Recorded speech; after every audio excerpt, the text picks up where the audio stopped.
the drill! Atarashi Gakko is a Japanese girl band. They're known for a lot of things, and one of those things is wearing these sailor school uniforms. These things are an integral part of their brand identity. But I was bored. Hi! My name is Nayaka. Galaxy Brain owner, wannabe character designer, and pop band enthusiast with the primal urge to combine all of her interests together into one YouTube video. It's really nice to meet you. In part 1 of this series, which I think you all should watch, we drew Suzuka as Itzy and Kanon as Dreamcatcher. So now with only 2 more members left to draw, today we're gonna be capping it all off by drawing Miju and Rin as 2 more mystery K-pop bands. But which bands exactly is not up to me. It's up to the wheels. Ladies and gentlemen, these are the 2 wheels that we need to be worrying about today. One of these wheels will hold all the K-pop bands to dress Atarashi Gakko like, and the other wheel will hold all the Atarashi Gakko eras to dress them for. The wheels shall decide our fate at random, and it will be my job to draw it. Let's give it a whirl! Yay!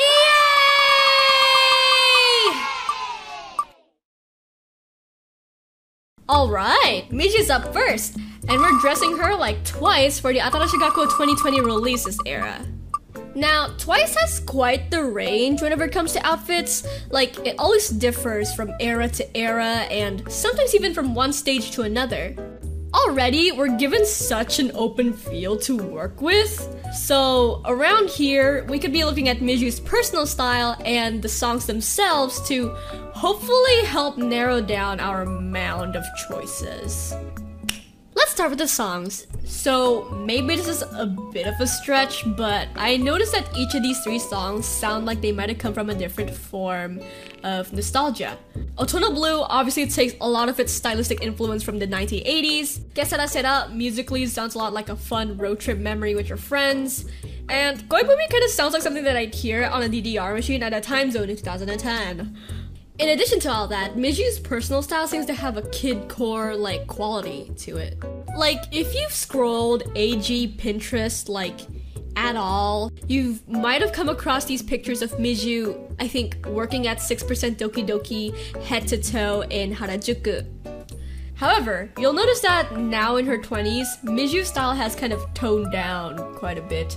There is less color, fewer accessories, the overall shapes are a lot looser, and her shoes are actually about as big as they've always been, actually. You can see that same Miju brand usefulness is still there, just instead of manifesting in pastel rainbow beads and stockings, it instead manifests in looking like she done Giselle Enchanted at your parents' old furniture. With all this in mind, I decided to go for a retro, nostalgic aesthetic, which already whittles down all the Twice eras I could be taking reference from to only just a few. Now, I want to talk about Otona Blue because it always sits at the very first fraction of their set list. So, in a technical sense, they would dress for this song first, with the other 2 as some sort of afterthought. Plus, Otona Blue holds such a special place in my stupid little girl heart that even though I'll be keeping Koibumi and Que Sera Sera in mind as I'm designing this outfit, Otona Blue will most definitely be in the very front. One of the reasons why I find Otona Blue so interesting is how, depending on who you are, whether that be a dude, a girl, a teenager, an adult, there are just like a lot of angles that you can be looking at this song from. My 2 cents though, as a teenage girl, is that I think Otona Blue is about how whenever you start to hit that age, however early that may be, let's be honest here, you'll start to have this like hyper awareness for your own body and how the people around you are perceiving it. How you feel, what you do with this information is totally up to you. However, unfortunately, the results aren't always yours to decide. And that is Otona Blue. Tonally, the song plays a lot with the maturity of the retro genre, Suzuka's deep voice, feminine choreography tropes, and puts that against the immaturity of the sailor suits and the Atarashi Gakko style of comedy. I've always found all this to be such a smart way to visualize the back and forth nature of womanhood, all the while hiding it under layers and layers of satire. So I wanted to carry back some of that same energy into the design of this outfit as well. Yeah, this shouldn't be too hard, I thought. Miju kind of already has that Feng Mangne quality about her. So I could literally throw anything on her and it would just work for this concept. But then you gotta remember, Miju is part of a girl band, so everything I throw on Miju, the rest of the band will have to throw on something similar. I mean, not that it matters, for God's sake, this is a YouTube video. But I treated it as if it did. Somebody I struggled with match styling the most was Suzuka, because on the surface, she's almost everything that Miju isn't. Where Miju is short and cute, Suzuka is tall and cool. Where Miju's voice is very light and airy, Suzuka's was very deep and chesty.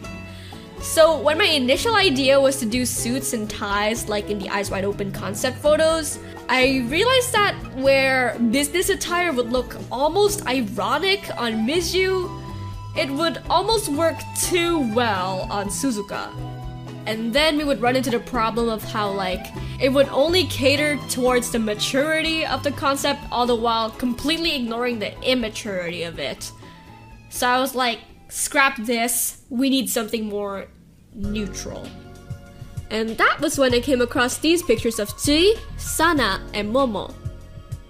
I was absolutely infatuated with these, man.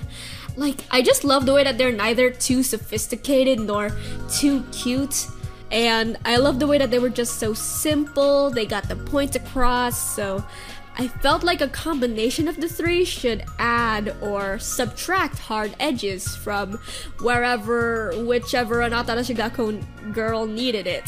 That sentence is really weird. In the end, I followed a path that I didn't think I would be following, but it was one that I'm really pleased with.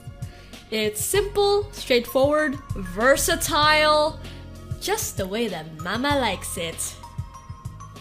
Why the hell did I write the script that way? Alright kids, last but absolutely not least is Rin, dressing for the experimental and current era, Snack Time, and the group we're gonna be styling her like is, we actually got a boy group this time, Tomorrow by Together. This is about to be so interesting. I'm excited. Now, Snack Time was released just November of last year, and as opposed to their previous albums, which were mostly composed by jazz musician HZM, Snack Time was actually composed and written by Atarashi Gakko themselves with the help of Money Mark. Initial reactions to the album were pretty mixed. I mean, I can totally understand that not everybody's gonna like this album, like, just on basis of how truly weird and new it is, but do you know what else is weird and new? Is it my favorite album? No. But is it a great album? I mean, yeah, probably, if it was given more time to develop and better graphic design. I'm saying, like, if you like the Japanette Suzuka videos, you'd probably like this too. I have a fantastic ball. It has a lot of the same energy and trippiness, and it's a lot of fun. There's a drill outside. I personally get a lot of enjoyment out of imagining Atarashi Gakko and Money Mark sitting on like a big couch, coming up with ideas and going, yeah, that sounds absolutely insane, write a rap song about it. Yeah, we'll use like stomach noises and have Suzuka use her entire vocal range in this song. It's gonna be awesome. And it was awesome. I mean, like, Candy's my favorite song on this album. And the fact that this album was released at 12 a.m. like added so much to it. Like, nothing will quite beat the experience of lying in bed, mistakenly expecting a nice relaxing experience from Atarashi Gakko, and getting this.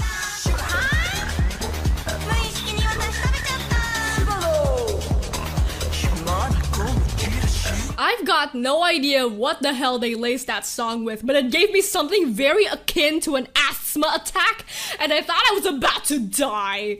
I don't know, man. I like Snack Time for the same reasons I like Atarashi Gakko. Because I think some of the best things about Snack Time is the way that it really is just so quintessentially them, you know? With all this said, it was really important to me that the outfit that I would have come up for this would just look and feel like something Rin would just wear in her off time, with maybe just a little TXT filter plastered on top of it. As for TXT concept photos, my mind immediately gravitated towards Fighter Escape and Minnesota Blue Hour. The styling in those two just felt very homey and candy-like and androgynous. Shout out to Huening Kai's They Them t-shirt. So I looked at all this. I know that's from the wrong era. But so I looked at all this and I was like, yeah, that's perfect. Gimme. The choreography in Snack Time wasn't so heavy on dance as it had been with the previous albums, so I wasn't like too concerned with movement or things like that. If anything, the choreography this time had so much more like acting elements baked into it, so I found myself thinking about what character Rin often plays. And it's usually somebody's upset girlfriend. Like, poor girl keeps getting her heart broken in like the worst ways. Like, we had the chubby runner in Kimi Waina, we had the entirety of Tomei Boy. Even in Snack Time, she had an upset girlfriend character, and it's Suzuka's jealous wife. But in this album, luckily for her, for the majority of it, she was cheerful, happy-go-lucky, she was funny. I was still worried about Fantastico, but to be fair, I would have redressed everybody for Fantastico, not just Rin. Like, for Fantastico, I would have leaned into those drama tropes a little bit more. Like, I would have given Suzuka, like, a mustache, and I would have given Rin, like, hair rollers. But I feel like that's more of an Atarashi Gakko Missy armpit weaves move than it is a TXT move, so other than that, I think I did a pretty good job at dressing for this album, and hey, 4 out of 5 songs ain't bad, eh? I tried my best at making this outfit, you know, like, as fun as Snack Time, as carefree as Snack Time. The details were especially fun. Like, I left a couple references to the lyrics here and there. The skateboard was clearly my through line between TXT's Loser Lover and Free Your Mind. Rin's hat was me trying to bring in these knitted hats Rin wore a lot during the spring. So, it's supposed to be an otter in reference to their 50 questions video, but now with the color, it just kind of looks like a done skinned and gutted Wow Wow Wubsy, which was not my intended look at all, but I mean, it brings out her smile. And with that, our final outfit of the lineup is finally done. Oh my god, what happened to my voice? Take 2. And with that, our final outfit of the lineup is finally done. Full transparency, I had drawn these quite a while ago, so maybe if I had done these again now, I would have changed a couple things up. Because, I mean, also, if I had done these again now, I would have definitely added in all of those groups that debuted or became popular in the span of time that it took me to plan and draw for this video. I mean, can you believe it? Neither IVE nor NMIX were bands when I drew this. Huh? So if you're over here asking, hey Nayaka, where is my favorite band? I mean, commenter, it's probably because they did not exist yet, so... time flies. Time really flies when you upload 1 month at a time. Still, I had so much fun with this challenge. The process was tedious and annoying at times, but designing clothes for my favorite bands like this really scratched an itch in my brain. It really did. So, yeah. Thank you so much for coming on this journey with me. Again, go watch part 1 if you haven't already. And if you'd like to, do let me know if you have any favorites among these 4. Like, can you see this band actually wear these? Should I have done a better job? Let me know! thank you so much for watching this video, and thank you for having been so patient with me. It truly really means a lot. I hope the care you've sent my way gets reflected back onto you. And please look forward to new content. Stay safe, everybody. Bye bye. And remember,